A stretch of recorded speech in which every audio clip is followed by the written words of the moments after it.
Let's take a look at the area of computer forensics. Computer investigations are often a part of dealing with some of the more difficult issues we will deal with within the security and audit field. Many of these investigations will not require a very in-depth computer forensics. However, we must always be ready to conduct an investigation according to good practices, principles, ensuring that our investigations are legal, we have the proper authority, and that, of course, that we follow the various standards in how an investigation is to be conducted. A lot of this will be then the analysis of various evidence that's brought forward as a part then of the supporting the investigation. It is important that we preserve the integrity of that evidence, that evidence can be proven that it has not been then altered or changed in a way that would make it then unreliable or not trustworthy. And this is done then through what we often call the chain of custody, that unbroken record of everything that's happened to that evidence throughout the evidence life cycle. The evidence life cycle starts at the moment that we seize the evidence, through then the transportation, handling, investigation, reporting on, and storage of that evidence until such time as that evidence is either returned to its rightful owner or destroyed. The idea of computer forensics can be defined as the process of identifying, preserving, analyzing, and presenting digital evidence in a manner that is legally acceptable in a court of law.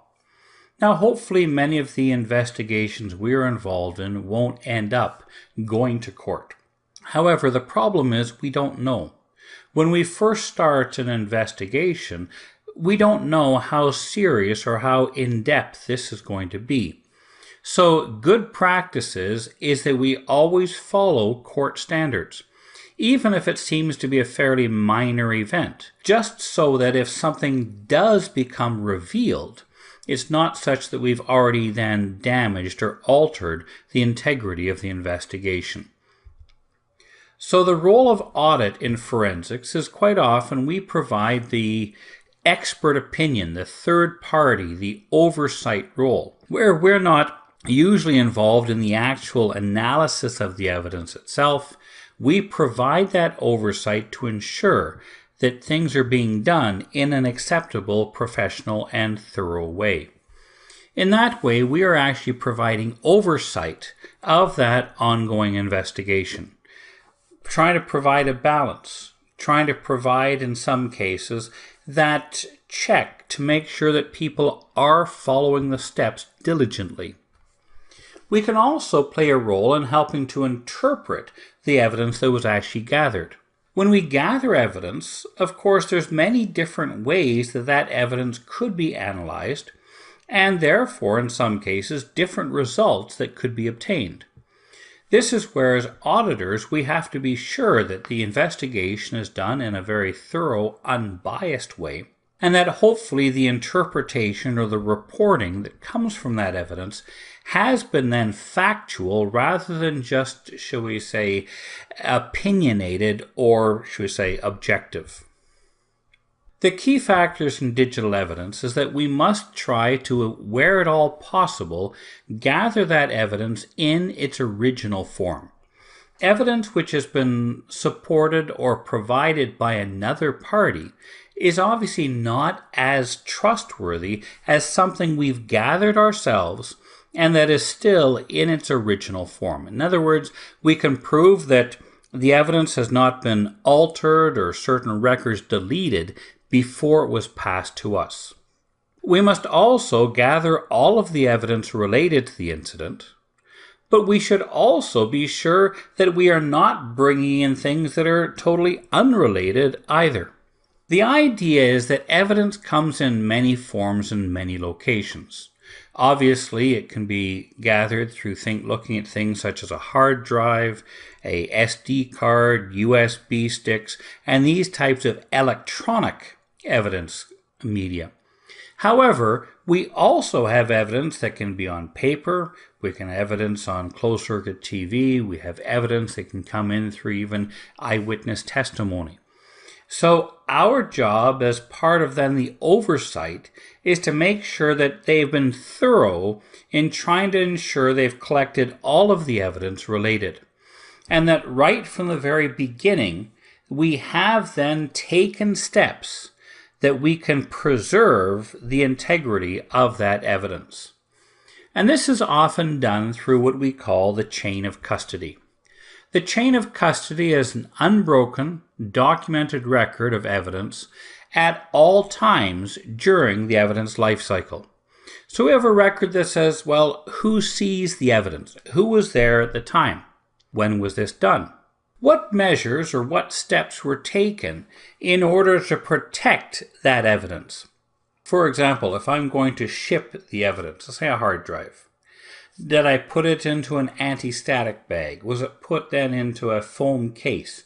So that we can try to demonstrate we have taken reasonable steps to protect that evidence that would not have in some way been altered or no longer a genuine copy of what the evidence was when we first seized it. We should try to indicate then the authenticity of the evidence. Is this the true original? Or is it a certified copy that we know is complete? Where were we at the time? And of course, how did we actually then seize the evidence? How was it we processed it? How was it then through the analysis? What tools and so on were used in then conducting that analysis? So what are the steps in handling digital evidence? First of all, to identify all the evidence that is there. And as we said before, this can include electronic, it can include optical, paper, it can include phone records and other types of logs. Try to identify all the possible sources of evidence. And then preserve that evidence. With a hard drive, we'll often take 2 bit level images. When we take the hard drive, we'll take a bit level copy of it using a cable that has a write protect diode, so we could prove that there is no way the data could have written back onto the source drive. The diode only allowed data to come off it. And the idea of creating 2 bit level images is that there's one we can then work from and another one becomes the control copy. If we have in some way damaged our working copy, we'll just take another copy from the control. That way we don't have to ever go back to the original hard drive, which hopefully is locked securely in our evidence locker. We then examine the evidence. What's there? And one of the secrets to handling digital evidence is to let the evidence lead the investigation. A mistake made by investigators too often is they try to prove a theory. Instead, rather, they should let the evidence develop the theory. As I look at the evidence, what do I learn from it? And that analysis is important. It's also important because it must be done in a way that is factual, not just, shall we say, completely subjective to what somebody thinks. In the preservation and reporting of that evidence, it should be done in a way that says this is what we found. These are the facts. Then, in a separate area, we may do our interpretation. We may do our presentation of what that evidence and those facts actually mean. We should make sure that there is a clear separation, though, between facts and interpretation. When we present the evidence, it should be presented in a way that can be meaningful to the recipient.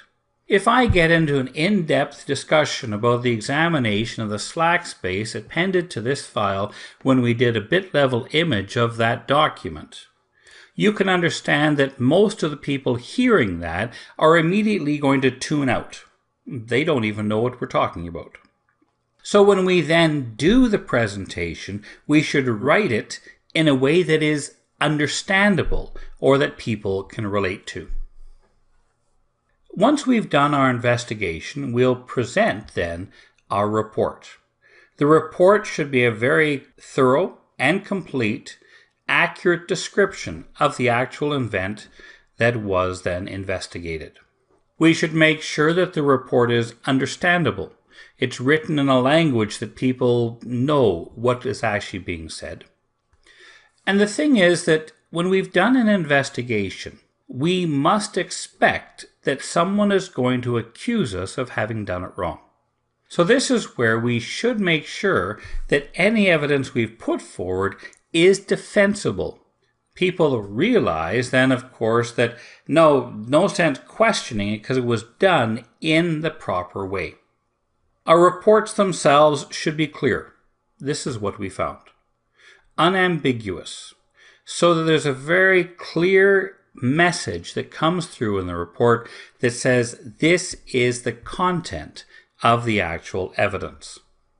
When we offer suggestions and opinions, which we are expected to do, we're expected to interpret the evidence. But our interpretation should always be linked back then to the clear factual part of the presentation, so that anything we say can be backed up or can be proven by the evidence that is actually there. Make sure that we don't just present the things that are favorable to us, but rather that our presentation reports should always be complete, containing all relevant information being used by those people that have to take action based on the actual evidence itself. We want to provide valid interpretations and conclusions. Now, these are not binding. Obviously, a fact is a fact, but an interpretation is a person's personal interpretation of that fact. And in some cases, our interpretations could be wrong, which is why they should be separated from facts. But we are often going to be in a position where we must provide some interpretation. Well, what does this mean? So that management can be aware of the impact and, of course, what should be responsible action to take based on then that investigation. There's an old saying that justice delayed is justice denied. And this is where we should really seek to make sure that all of our evidence and all of our cases have been dealt with in a timely manner. And certainly when it talks about timely, we don't have extended outages before somebody actually does something about it.